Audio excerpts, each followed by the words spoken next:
All right, welcome to another edition of the Big Blue Report, featuring that guy, the two-time Super Bowl champion, former defensive captain of your New York Football Giants, Giants legend, the guy who probably should be coaching this team, Jonathan Casillas.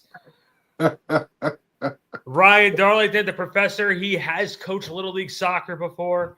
And I'm Randy Zellea from Back Sports Page. And I do coach basketball. I can't coach football. Guys, a very uneventful week in Giants camp. Nothing going on. Oh, boring.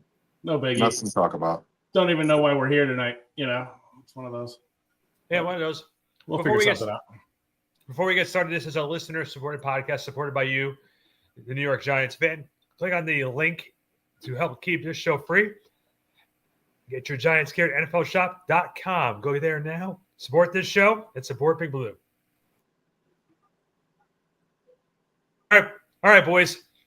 So the big news that hit this week, it is official. Jackson Dart not playing this week. Oh, wait, that's not the news. Sorry. It's part of the news. That's one of the pieces. JC, the big news is they restocked the coolers at the cafeteria at the facility. That's the big news. Nice. They changed the chicken wing vendor. Yeah, that's exactly what it was. Exactly. Uncrustables are fully loaded. All joking aside, I'm having a little bit of fun with this, but boys, it really happened here.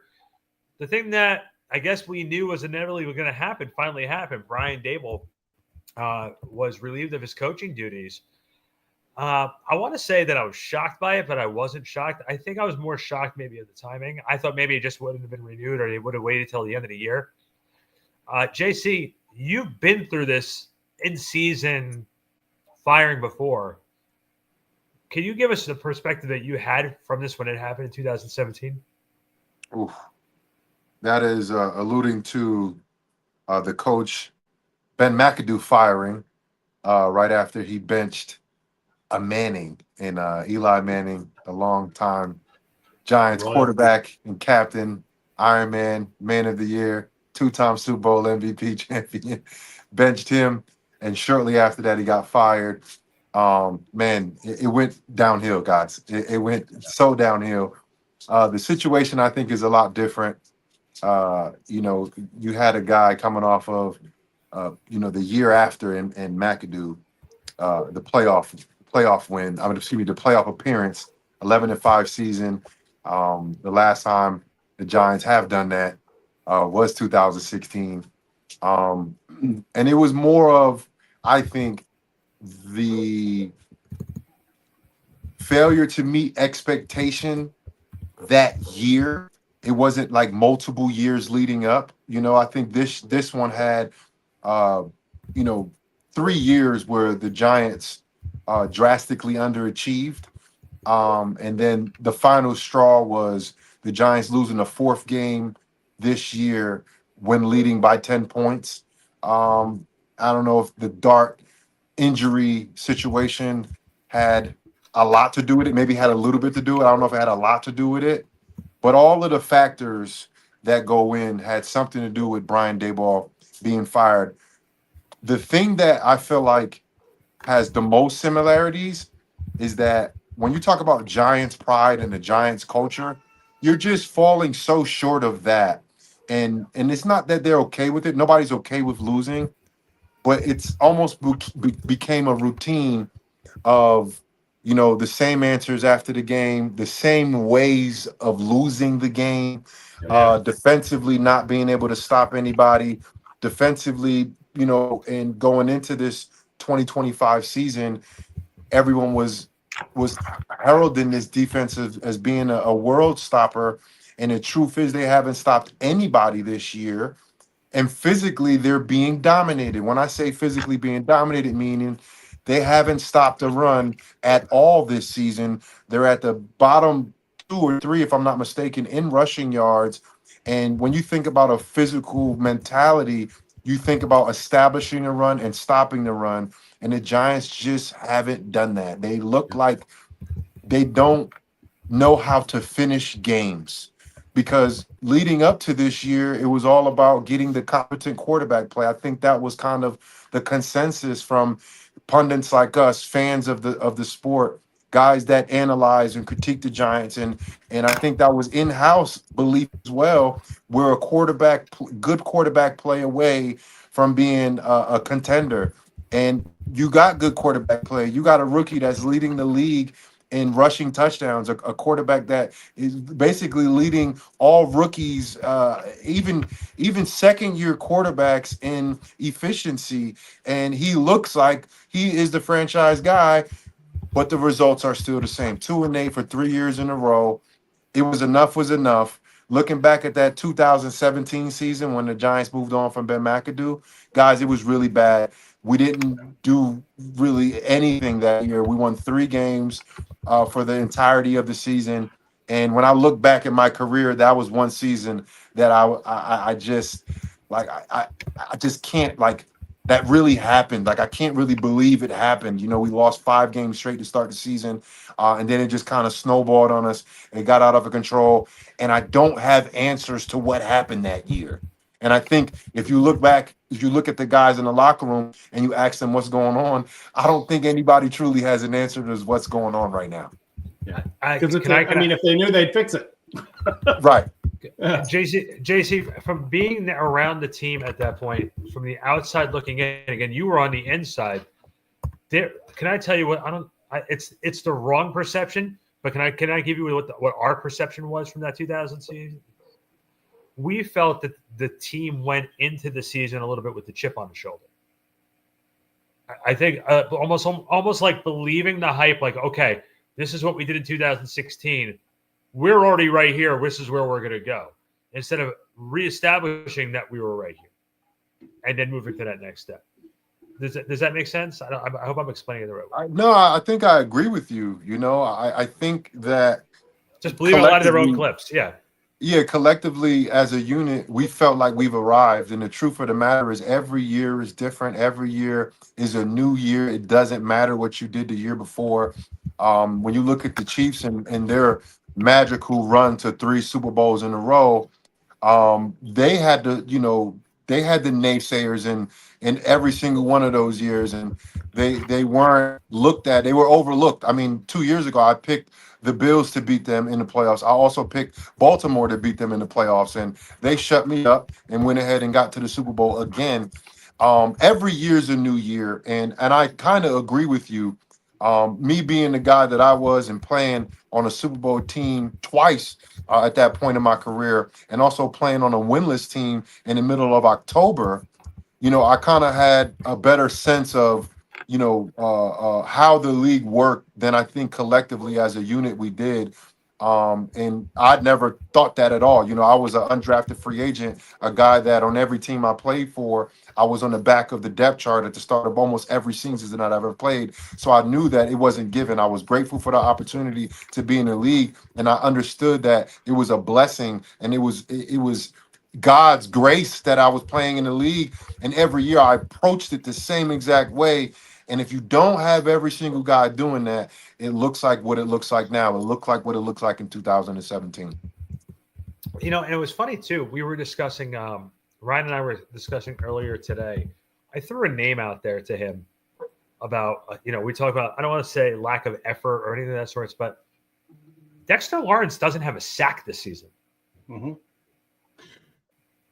I mean, I think part of that's amazing. It's amazing that one of the best players in the NFL, right? He's not playing like he's one of the best players in the NFL. He used to be able to fight through those double teams. We've been talking about it for a few weeks now. And he's, it's not the same mentality, right? There was a mentality previously where they would run through walls for each other. And that's when they were motivated to play up to their level of capability and even beyond in some situations, right? But I think what we've established over the course of the last few years, and I think this is what inevitably did Daboll in, is not only a lack of accountability, not only a lack of having answers to the issues that have cropped up, but it all contributes to a culture of losing. It's a culture of loss, and that culture of loss, when you've got somebody at the head of the organization, like a head coach, something like that doesn't have the answers, it becomes a toxic situation, right? And nobody wants to fire a coach midseason. That's a bad look, right? It's really disruptive to your organization, but it sometimes ends up being your only recourse when you realize that the situation is toxic enough in that locker room that the pain of change is no longer greater than the pain of staying the same. And right? I got to throw this out to you. And JC, another thing that Ryan and I spoke about during the week too, when Mangini was let go of the Jets and Rex Ryan took over the Jets, there was a lot of people, myself included, who said, Rex Ryan just took Mangini's teams for 2 straight years to the AFC Championship game. And then as Rex Ryan was bringing in his guys and Mangini's guys were slowly departing from the organization, when Rex Ryan had his team there, they weren't winning.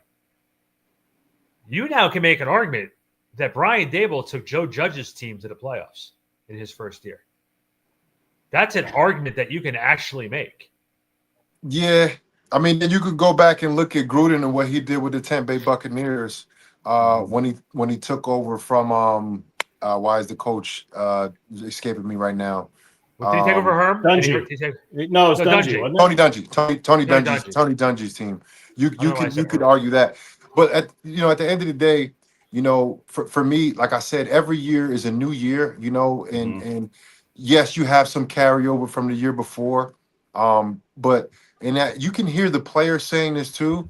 It's only so much that coaches can do, right? They definitely inspire you. They definitely can motivate you. They can definitely coach you up to be a better player on the football field. But at the end of the day, I don't think one coach has made a tackle or threw a touchdown pass or has run the football at all in the NFL, unless, of course, they played back in the day. But the point I'm trying to make is it's up to the players, and they're all professionals. So I've said it like this. It's not up to the coaches to put the players in the right position to be a professional. It's up to the players to show up for work every single day, despite if they have a grudge or a grievance with the coach, if they have some type of a personal things going on at home. You got to show up every single day and work and put your best foot forward. And I don't think we've seen that from the New York Football Giants. We haven't seen everyone being bought in and putting the best foot forward every single day. And whatever that situation is, whether they have a grudge with the coach, whether they have personal issues, whether they have some type of injury that's hampering them, I don't think we're seeing the best output from every single player on this team. Now, the question is, can we get that from the Giants moving forward this year? Yeah. Because this season is pretty much lost, sitting at 2-8, over the midway through the season with 8 games left, 7 games left on the schedule. We're not talking about the playoffs. We're talking about if they can look like they're a competent team, if they can overcome, these late in the game breakdowns that they've been having. Can they figure out a way to stabilize that and look like a competent team moving forward? And they still have that on the table. No one expected the Giants to make the playoffs, but they also didn't expect Jackson Dart to be a stud either. So we got to figure this thing out. The Giants got to make sure they do take that best step forward. And I think the approach in this game against Green Bay with putting Jameis Winston as a starter, I think that's a good first step in trying to recoup not only just some life, but the fan base that we've been seeing shift out of MetLife Stadium in the last few weeks. Yep, and I think to your point, JC, it's one of those things where yes, players have to give their all. Yes, players have to be professional enough to have accountability, to do their best. They have to be the ones to wrap up and make the tackles on the field. But coaches do play a part in that, right? I feel like otherwise there wouldn't need to be coaches on the sideline, right? It has to be a coach's job to motivate players to want to give their best, to motivate players to want to play for each other, to give them something beyond just the pride element to play for, right? I feel like they have to put their players in the best positions to win, and that involves making the right decisions at the right times. It means putting the players in the right position to have success. It means motivating them to want to be their best so that the players, when they're on the field, they are at their best. Am I overthinking that? I mean, no, not at all. No, I agree with you, but like you can't sit there as a player and be like, oh man, my head coach, like, bro, you're a pro and you've been playing for this guy for multiple years. Right. You know, like you can't keep using that as an excuse, you know. So for me, I try to go right to the players and try to hold the players accountable, you know, because at the end of the day, Kafka is a first-time head coach, first couple days on the job, you know, but you can't expect him to do this miraculous job and get everybody inspired. You know what I'm saying? Like that's really that's up to the player. So, you know, and look, I was in the locker room last week, right? And I had a conversation with Elijah Garcia and Amir Smith-Marset, right? And I told Amir, because he's a Jersey guy, you know, he's from Newark, you know, I'm from Jersey City. We two, you know, Jersey boys from the hood, you know what I'm saying? Like undrafted guys. He got a ring, I got a couple of rings, you know, and he hasn't been playing really at all this season. Right. You know, and I, you know, this is what I told him. I said, bro, you got to come in here every day with the attitude like you're happy and grateful to be in this building, you know, because you never know where any of these coaches are going. And I told them the story about Spags, how Spags didn't play me my last year in New Orleans, and he apologized to me after the season. And I didn't dismiss it like in his face, but in my head, I was like, yeah, whatever, dude. Like, you know, we're both fired. We're both out of here, you know. But then because I did come to work every single day, I did work my ass off. You know, 2 years later, he brought me to New York, and I was his guy. You know, because of the relationship that we had, and I didn't, you know, I wasn't soaking and putting up, you know, attitude. No, you know what I was trying to do? I was trying to destroy people on special teams because I was the only reps that I have, and I don't think it was I think it was the reason why when I got to the New York Giants, the guy that was probably the least paid starter on defense was elected captain. And it wasn't because I was the best linebacker and the best defensive player of all time. It wasn't even close to that. It was because my approach to work, my approach to practice, because I was a true professional. And that's what I'm asking about for these guys to be. I'm asking these guys to be true pros. That means you go about your business, no matter if you like it or not, you still go about your business and you put your best step forward, not just for the franchise, but for yourself and for your longevity in the NFL.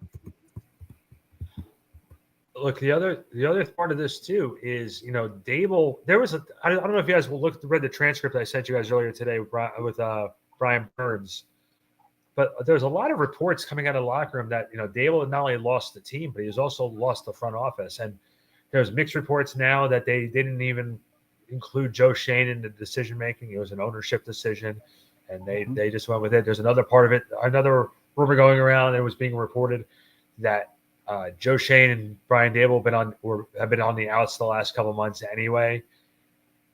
And I just, you know, to lose a locker room like that, and it feels like the dynamic from the players on this move, the players are just like, all right, bye type of attitude. Sure. I felt like the message was lost, and it doesn't matter how nice of a guy he is, it's still a business. If you're not winning games, if they don't believe in the system, it doesn't. They're not going to buy in if they're not winning. Respect is earned, right? And when you can show that you can lead a group of men to wins, they'll follow you. They'll respect you. And if you can't, they won't. I feel like Brian Daboll every year, aside from that first one, every year after, he's lost that locker room every year. And we've done enough in the offseason where he's able to claw some of that back at the beginning of the season. But then when we repeat the same issues, we have the same mistakes, and we have the same lack of winning, when we have the same culture of losing, he loses it all over again. And it got to the point where now this is the third time in a row where we're midway through the season and everybody's like, well, fuck, where are we going? What are we doing here? And that's not a great way to be on a team. That's not a great way to be motivated to play your best. And JC, I know what you're saying. They're all professionals. They should be motivated in and of themselves, just from a pride perspective. But it is hard to lose that much and still be like Brian Burns and wanting to give everything that you've got every game. Yeah, see, and I think the mistake that both Daboll and Joe Schoen made this coming into the 2022 season, right? They wanted to come and establish their culture. What is your culture?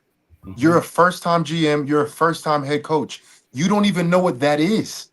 Right. You know, like that's me. That's like me coming in as a even let's say if I was a first round draft pick, right?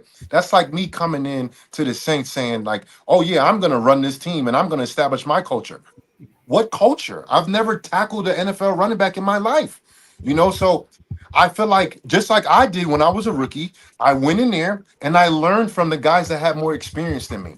Right? I was quiet. And of course, I did my thing. I played my ass off and I worked my tail off. But I learned from guys because I didn't know what the NFL truly was. And I feel like the pair of them, they came into the Giants thinking that they can inflict their culture, but it's like, what culture are you standing on? What culture have you built in your coaching career, in your general manager career, which was at the time they got hired, literally one day of experience? What are you building? You know, you need to go into a locker room, talk to the leaders in that locker room, and understand the culture that's already established. Understand who the leaders are, understand who are the communicators, and then facilitate your own culture through the culture that already exists. Because I feel like that's the only way to do it, especially if you're inexperienced at your job. And that's, I think, at anything you're doing, not just being a coach, not just being a player, not just being in the NFL. As a professional in any type of, profession, when you go into it and you have zero experience, you need to learn. Yep. You need to see what's already established there, and you have to be able to infuse yourself in there, learning at the same time, understanding that mistakes will be made, but understanding that you can't ruffle what already exists unless you have a plan. And I don't know if you can have a plan with no experience, Right. So I feel like the way they did it from the beginning, it worked out for them. But again, that 9-7-1 season in the division, they were 1-4-1. Luckily, NFC South, the NFC West, the NFC North wasn't as strong, and the NFC East was able to fit 3 teams into the playoffs that year. So it wasn't like that year after that. The other divisions have been stronger. Now you're looking at the NFC West. You look at the Rams. You look at Seattle, what they're doing. Even San Fran, they got all of their guys hurt, and they're still putting up a fight. Sure. So you have to be able to have the culture that's already established and build on that, not rip it down and then build a culture that it doesn't even exist. Yeah. So they tore it apart, and now it's like, what basis are you building culture off of? Right. Sure. And I go back to the interview last year for Dexter Lawrence, right? Dexter Lawrence was asked after Daniel Jones got shipped out of town. They asked him, hey, how do you feel about the whole Daniel Jones situation leaving? And you could see it in his face. The first thing he said, he was like, man, they got rid of my best friend last year in Leonard Williams. And that was, for me, that was like, damn, I don't know if Dexter is bought in still. I don't know if Dexter is a believer in the things that they're doing. So you got to believe that the leader of first of all, the leader of the Giants is not a rookie. Because you know how you could tell who the leader is, right? When he starts to talk, everybody be quiet. You telling me right now, if Jackson Dart is talking and Dexter starts to talk, that Jackson's going to keep on talking? He better Absolutely not. He better shut his fucking mouth. Absolutely not. So Dexter is the leader, and I just feel like Dexter just wasn't bought into what was going on, whether that's Daboll, whether that's Shane, whether that's Bowen, or a combination of the 3. You have your big dog, your leader, who's not totally bought in, and I'm just saying that from the film I've been watching. He's not doing the things that we've seen him doing over the last 3 or 4 years. Yeah. And I just feel like he's still the same player, but his demeanor and his approach to the game has changed. And it goes back to what you're saying, Ryan. That is, I think, a coaching problem right there. Yeah, he's not bought in. He is not bought in. And like Brian Burns, you listen to what he has to say and you talk with him. He's going to leave his heart on the field every single week. Like last year, he was bandaged up at the end of games last year. I feel like he's doing the same thing this year. I was just gonna say he's still beat up. He's getting his shit taped up every week. Yeah. Going off to the side. You gotta give tremendous respect to a guy like Brian Burns, right? Because he is trying to will this team to victory. He is trying to do everything he can, and it seems like it's him and Dart and maybe Scat when he was playing. They're really the only ones that are doing literally. We talked about it last week, and I think probably the week before as well. They are the only ones that are really, truly trying to make this go, even though they know it's not really working all that well. They are doing everything in their power to just will it to happen. And I got to give mad love to the guy. And it's not enough, Ryan. It's not enough. It's not enough. And it's not even. It's not fair. It's not fair to those two for them to be the only ones that are in that position. I'm sorry. Go ahead. No, you're good. I'm about to say you got a team full of 53 active players, and you go through the roster, and you can for sure say that there's two guys that are fully giving it their all, and not just the effort. It's the mental focus that you have to have throughout the longitude of a game. You know, a game is 60 minutes long, but we all know it's long. It's about 3.5 hours. You know, if you really do real time, you have to have focus for that long. And you look at Jackson Dart and the way he plays the game. You look at Brian Burns. Brian Burns is all over the place. He's not a guy that's making a lot of mistakes either. He's not on the penalty, list a lot. Of course, he has penalties here and there, but he's not a guy like Drew Phillips, who you look at Drew Phillips is playing his ass off, but man, he's on that penalty every single week. 3 or 4 games. Yeah, he's good for 3 or 4 games. Yeah. So you got to have a mental toughness, a mental steadfastness, right, to be able to handle, that type of playing at that, that red line. I heard Joe Rogan use that line, playing at that red line where you're just literally got your foot on the gas, and you're playing as hard as you can, but you're not going over the line. You're not jumping off sides. You're not hitting the quarterback late because you've been chasing him for the last 7 seconds, right? And you got to tip your hat to him, like you said, Ryan. Other guys need to be playing like that. And if the Giants been playing like that since week 1, first of all, the record would be probably a little bit better than 500, and Daboll would still have a job. Yeah, for sure. And one of the names that, in my opinion, feels like that is not playing on, obviously, at Brian Burns level, but is the guy who you question his effort at times has been Kayvon Thibodeau. He's had flashes the first part of the season. We were like, this is the Kayvon we needed to see, and he has really, really, really dropped off. Well, and you could say that about a lot of guys, right? You could say that about Paulson Adebo not quite living up to the hype. You could say that about Javon Holland not quite living up to what the expectations were. You could say that about, even Bobby Okereke gives us all, but it seems, he just seems like he's not able to get it done in the ways that he was previously. And it's not, it could be for a variety of reasons. And you're right. Kayvon is not, giving the Brian Burns effort, right? But that's when that's indicative of the rest of the defense as well. It's hard to single one guy out and say, you're not doing what we're supposed to do, because fucking none of them, with the exception of maybe 1 or 2 guys, are doing what we expect them to do. Hey, real quick, I just looked down. Do you know the Jets are plus 13 against the Patriots tomorrow? Oh, wow. Oh, my gosh. Plus 13? Jesus, it's a good thing I've got some of those guys on my fantasy squad. Man, like I looked at the Giants. The Giants are plus 7. I'm like, man, that's rough, right? At home, right? Yeah. Plus 13. Plus 13, Jesus Christ. Jen, so part of that also now, like you were talking about mentioning Jackson Dart,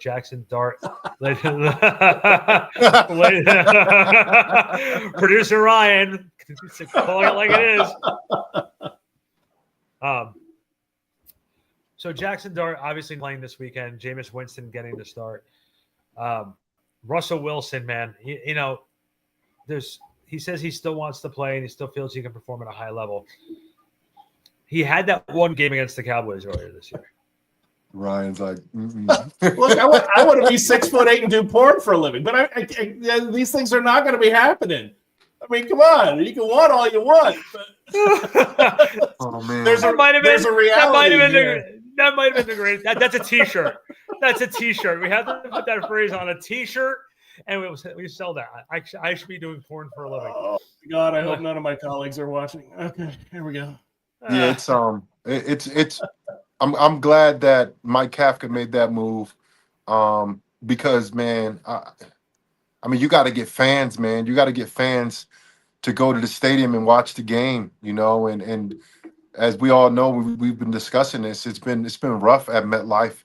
The visiting team has been audibly louder than the Giants fans, and you can't really blame them either.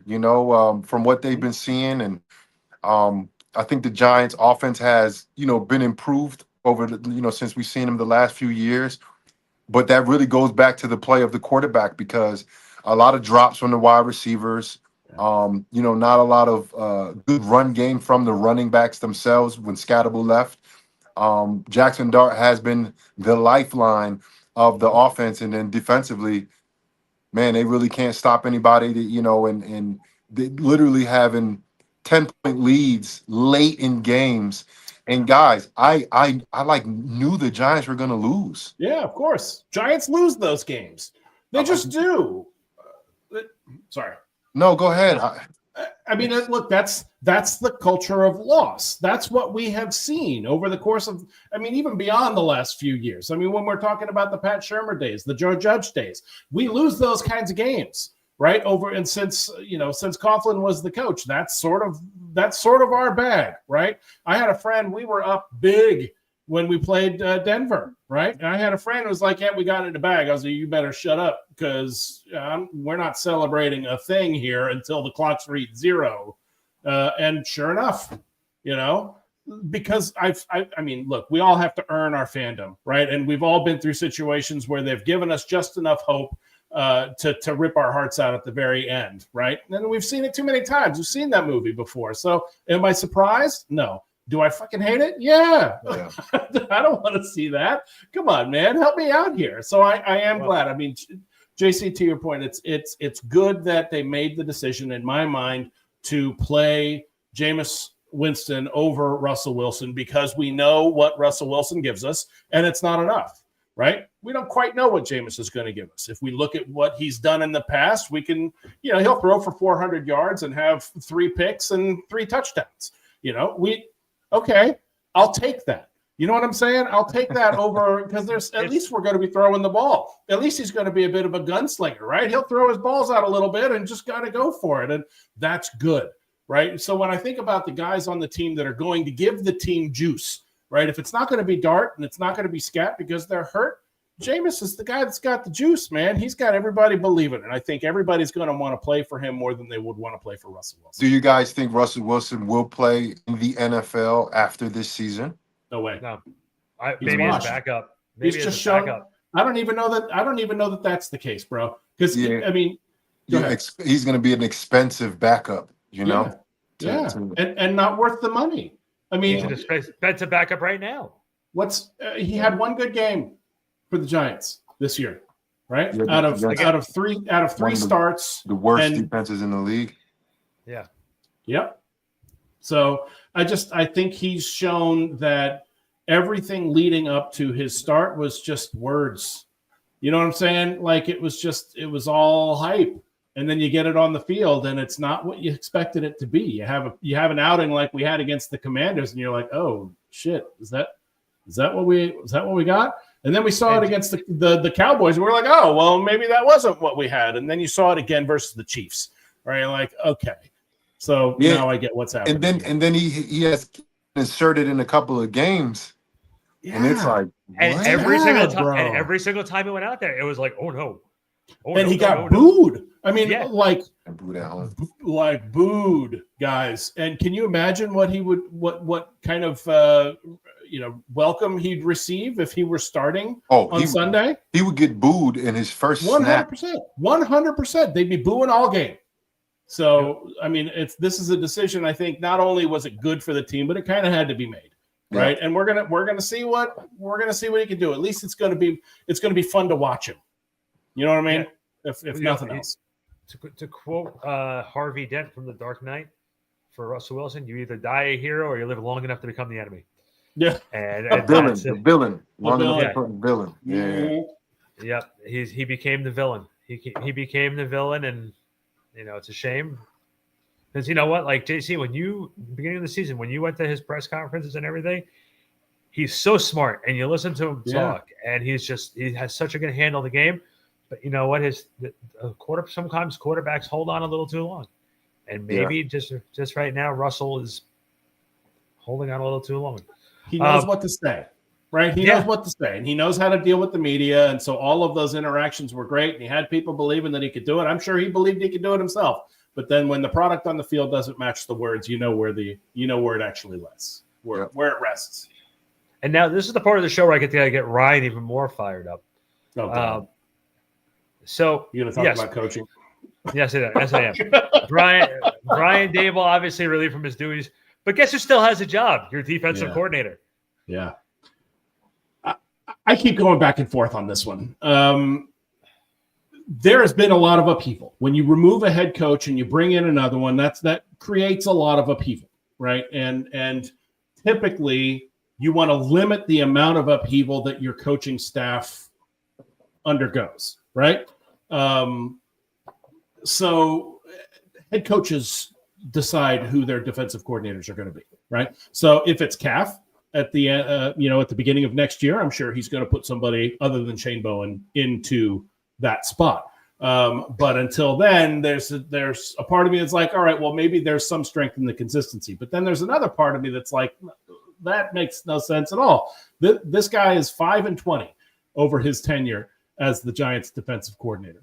5-20 means he's won 1 out of every 4 games, right? And so that's not real good. And at the end of the day, if you're shaking things up and that the defense is a big part of the problem, then it seems to make sense that you might want to shake things up there as well. If it's bad enough that if it's toxic enough and bad enough that you need change, you don't even need, we want better. We don't need better. We need different. And if we need different that badly, then you might as well replace the coordinator too. So that one baffles me a little bit. I would love to see him walk out the door, quite frankly. But there must be something in the house that they know that I don't know. I think you hit it on the head about the upheaval. Like, you get rid of one major cog, in the head coach. I mean, you can't get rid of everyone. Who's going to actually coach the guys if you get rid of everyone? Mm-hmm. So I do think the domino has fallen, and I do say domino because I do think there's other pieces. I just don't think you can do that mid-season, and we have to see what changes will come. What do they call Black Monday? What do they call that? That's Monday what it is. After the season. It's Black Monday. Yeah, it's Black Monday. Yep. So we probably got to wait for that day for any other changes to be made, because the big change was made, and hopefully that ignites this team and sparks up this team. And I used to say this all the time, especially when I was playing. Peyton Manning was the MVP of the NFL, 4 times, if I'm not mistaken? I think that's right. Peyton Manning got cut from the Colts. Sure did. Yep. So I used to tell people that I'm going to say that's my job security, that the best player in the NFL was cut. Mm-hmm. They said, we don't want you anymore. Nope. We don't think you have it in the tank. We don't think you can do it anymore. And he went ahead and won another Super Bowl, Mm-hmm. But that was the job security of the NFL. Yeah. So you have to be, and that's why I like Jameis Winston's approach. Did you see his presser? His presser? Oh, it was so good. It was so good. He's sitting there singing. I didn't even watch it. I know it's good. Yeah, he was singing in the presser. I was like, oh my God. It's so good, but how can't you be happy with a guy that is so grateful for not just the opportunity to be a starter again, but he was talking about how grateful he was being a backup. Yeah. Being in the room with a Super Bowl champion and a young, talented rookie in Jackson Dart. You could hear it in his voice. Yeah. You can tell by the way he speaks that he is excited and very thankful and grateful for this opportunity. Yeah. And that was my message to Amir Smith-Marset and Elijah Garcia. It's like, I know y'all not happy because y'all are not playing and y'all are not active and y'all are on practice squad, but you never know how this thing works out. Be grateful and then also see what more you can do.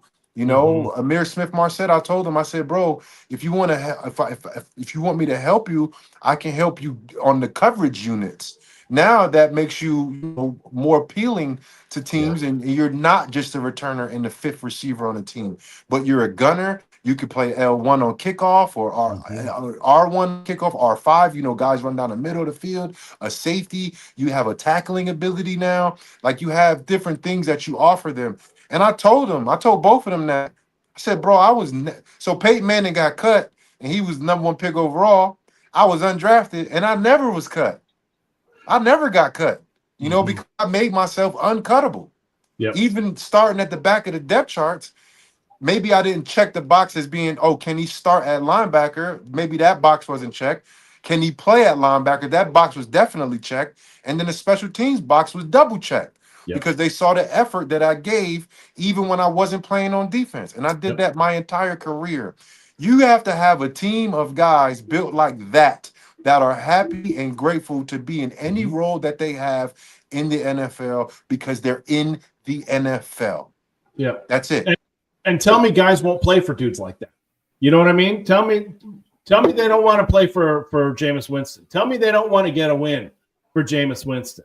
You know what I mean? Even if they don't want to do it for themselves, they don't want to do it for the organization, do it for that guy who you all know and love and want to see happy. You know what I mean? I can't wait to have my popcorn ready because when Jameis plays, man, it's unpredictability. Oh yeah. You know that. But I remember watching him against the Giants during Daniel's first game. And I was watching Jameis, and I saw Jameis throw some balls, man. I was like, so he did it in the preseason. Yeah, he still got it, man. You see that one he threw a pick? He threw a pick in preseason, didn't he? Yeah, of course he did. Yeah. He threw a couple picks in preseason. But look, you saw that ball that he did to Cambry when he was rolling out on his right and on the move. He just dropped a fucking dot right in Cambry's breadbasket. And so, look, he's got it. He's going to throw the ball. He's not going to be afraid to do it. He knows the system. He wants to win. He wants to go out to play. He's going to be grateful to do it. And I can't wait to see him play, man. Me too. Can we quickly talk about, because no one actually talked about Dart's performance last game. They only talk about him being knocked out of the game in the fumble that he had. He was having a phenomenal game. Yeah, almost 300 yards, right? 300 total yards. I think he had 260 and then another, or 240 and another 60 on the ground. Yeah, something like that. He had about 300 yards. It was his best game by far as a professional. Yeah. Right. Sure. I do think that he definitely has to understand that this is not the SEC. Even though the SEC they're trying to compare it, say, oh, it's very close. No, it's not. It's not. Mm-hmm. These are guys that those big linemen, they are running out of the stack and they will jump on you and make sure they land on top of you every time. They're not going to land on themselves. They're going to land on you, especially when you're not in the pocket. Mm-hmm. And the way that this kid is playing the game of football, I mean, I do like the play calling. I do like they're using him as a runner. Yep. Hopefully he learns, and he learns now 4 concussion protocols. Finally, that he got a concussion. Hopefully he learns that, bro, no one is going to protect you out there. Yep. You have to do it yourself. Yep. Run out of bounds. And he was sliding. He was sliding. Yes, he was very happy, and he owes Gunnar Olszewski a steak as well. Who did? Hey, DB, Peanut Tillman Punch Out, right? Yeah. Hey, because the DB had it in his hands. In his hands. Yes. In his hands, and Gunnar Olszewski definitely is owed a steak for sure. But no, a hell of a game. And look, he's getting better at reading defenses. He's getting better at being accurate. I mean, he's always been pretty accurate on the move. He's layering his throws. He's giving a little bit of finesse on the ball when he needs to. He's rocking it in there when he needs to. He's putting the ball in places where it's catchable, even in contested situations, right? He's putting the ball in the right spots. Now all we need is for the receivers to fucking catch him when he throws it there. You know, and I will say Theo Johnson did a much better job last week of actually catching the ball than he has in weeks past. I was kind of MFing the dude at the beginning of the game, but then he started catching balls, and I was much happier with him. Ryan was getting ready to reenact that scene from the Replacements where he put glue on Theo Johnson's hands. Coach, you notice don't look natural. Great movie. Great, excellent movie. Probably one of the best football movies, comedy-wise. Gents, before we jump into trivia for this week, I also have to ask about with the coaching moves. Shea did not get the bump up to offensive coordinator. Yeah, but I guess I'm not entirely surprised by that, right? We talked about the upheaval, and with Kafka being the play caller, with him having the offense go through him, even as the head coach, I mean, because Daboll called plays when he was there, so why not have the guy that the offense has been running through to this point still remain the play caller? So I guess I'm not entirely surprised by that. I was a little surprised by it. JC, how about you? Well, I mean, he said Tim Kelly, right? Tim Kelly is going to be the offensive coordinator, but Kafka's still going to call the plays. Yeah, and Shea, who the quarterback, Shea's last name always leaves me when I need it. Yeah, Shea Tierney. Shea Tierney, who's been there, has been the loyal soldier, doesn't get the opportunity to be the offensive coordinator right now. A little disappointing. I mean, it would be disappointing if they can't move the ball, right? Yeah. It'd be disappointing if they can't function on offense. But if they can function on offense, because this has been a functional offense, maybe not in the fourth quarter of a lot of games, but the Giants were scoring early touchdowns in these games, sure. first drive touchdowns, and that's something we haven't seen in a very long time, guys. Right. So if they can, be functional as an offense, I don't care who's the offensive coordinator. Did we lose the professor just now? I think we just lost the professor for a second. Yeah, he'll come back in there. He'll come back in. Look, I think at the end of the day, the moves that were made, it's for the greater good. If they weren't going to relieve him when they did, they were going to relieve him. So they were going to get rid of Daboll. It was going to happen. I think it was just going to happen during the end of the season. But I think the mutiny that they had going on in their locker room, I think the fact that he totally lost the team. And I used that mutiny, man. Like there was a lot. One. That's a good word. There's a lot of talk that there was a lot of people were angry and upset in that locker room because of Daboll, and the message is lost. I think I don't know if I go with the argument that Shane should go too. I'm not sure how I feel about that argument. Ryan, you were saying that you don't feel that Shane should go. I've got pretty strong feelings on that one. I don't think Shane should go. I think he has done a good job putting together a team of players that has talent. Now, everybody's going to miss every now and again. So Tay Banks being Tay Banks that's a miss, right? But, at the end of the day, that was Wink Martindale's guy. And, maybe you could say Wink was wrong on that one. But, at the end of the day, he has put solid players on the team. He has put together a very solid roster. I don't know that you could look at any draft and say that he reached on any of those players. The 2023 one was kind of bad. Well, I mean, that's the way it's played out. But the players that he drafted during that draft, nobody was like, what? There are times it's not, none of those were like a Ken O'Brien pick. You know what I'm saying? None of them were, you saw that and it was consensus, right? The scouting process worked, and those guys were drafted around the time when they were expected to be drafted. Right. Yeah. And so he didn't reach on any of those guys and ended up being wrong. When it was time to sign free agents, he went out and, granted, you have to balance value with ability and all of that kind of stuff. So when he went out and got John Runyon, he went out and got GBR, he went out and got a Debo, he went out and got all these other guys. They're solid players. So what it tells me is when you spend all that money, and listen, we have one of the more expensive defenses on the planet. Right? When you spend all that money and you put all that talent on paper, and on paper it looks good, if they're not performing on the field, I don't know that that's on the general manager. I think that's on the coaching staff, right? It's the general manager's job to get them in place. As soon as they're on the team, you can say, okay, now they're yours. Go ahead, coaching staff, do what you're going to do with them. And if the coaching staff fucks it up, it's not on the GM. Yeah. That was a rough draft, man. I'm looking at the draft now. Got Banks. Mm-hmm. Banks is it's hard to watch. It's hard to watch Banks on film, guys. But no GM is going to be 100%.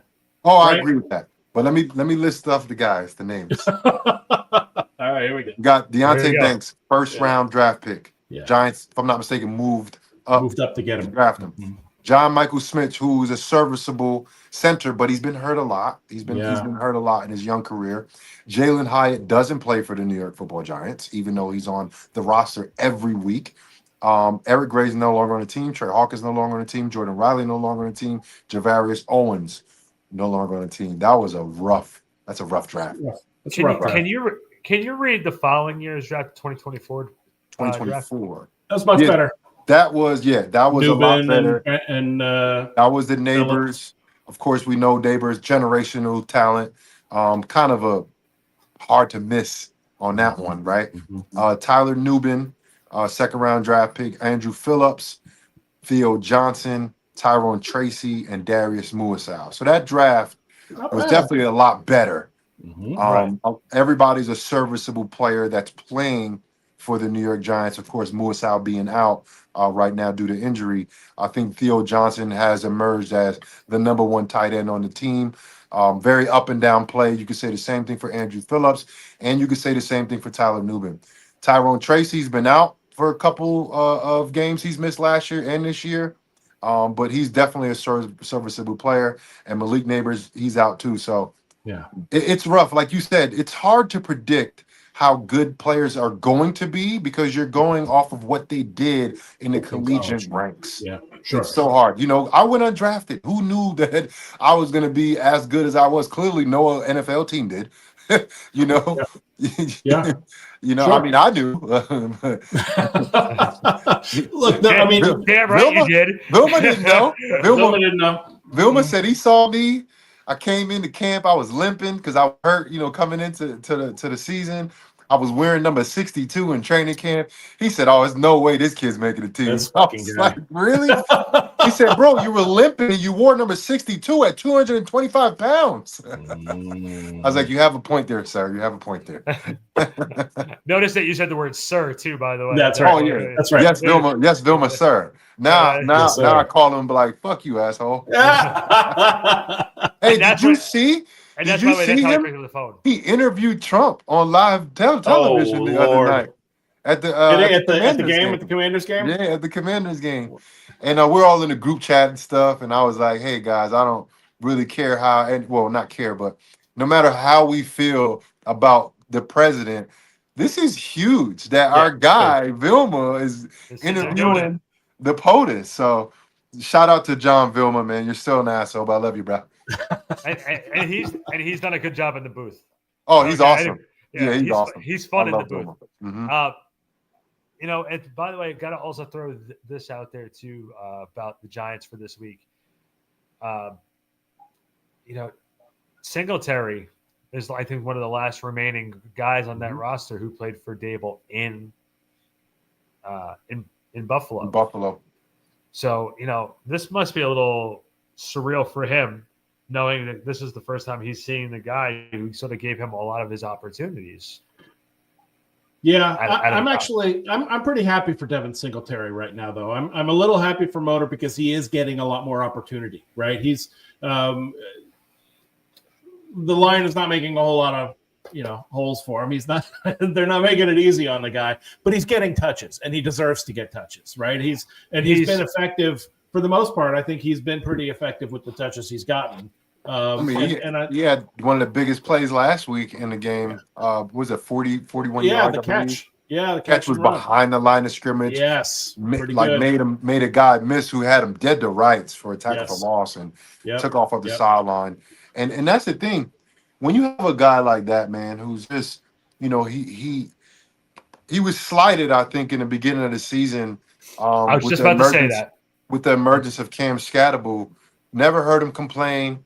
Was returning kicks, which I'm pretty sure he hasn't done since he's been in the NFL. He's been a starter the whole time in Buffalo. He was a starter here a couple years ago. And to see him take it with grace and then be ready when his number's called, you got to tip your hat to a guy like that, man. Yep.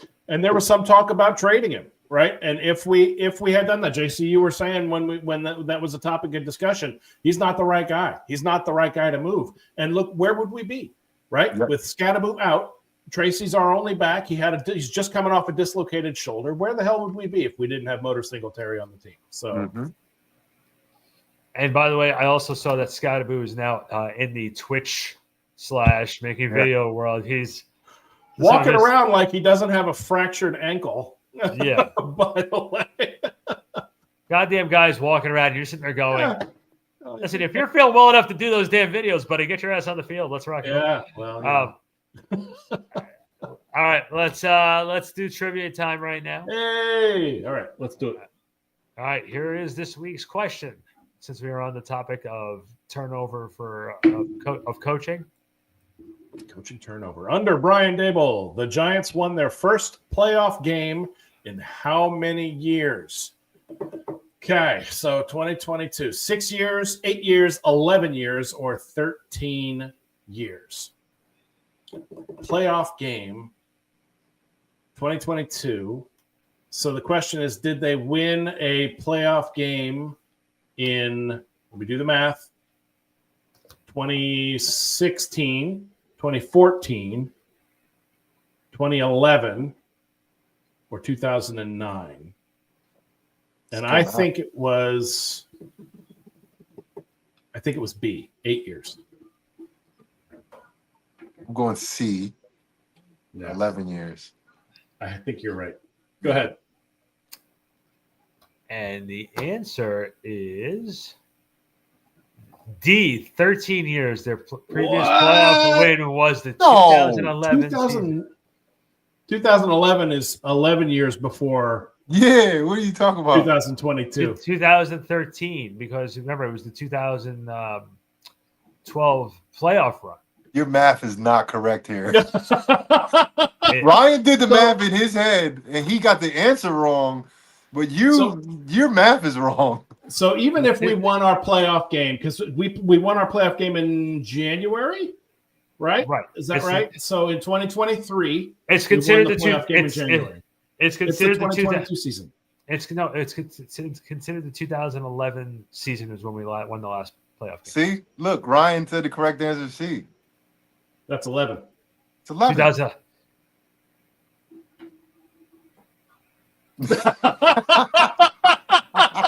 You see what happens when you try to make us do math, man? Listen, come on. So it's 11 years, right? It was 11 years. It doesn't help you feel any better though. No. Yeah, it's more than a decade. It's been a long time. It's been a long time. Yeah, right. One playoff win in 14 years. One playoff win in 14 years. That's not enough. That's not enough. No. If only you could fire the owners.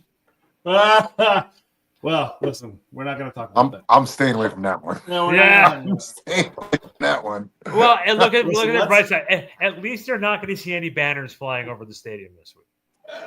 Who said there wouldn't be banners? We think. Listen, it ain't Sunday yet, man. So you got a lot of rich people that want to just spend money for no reason.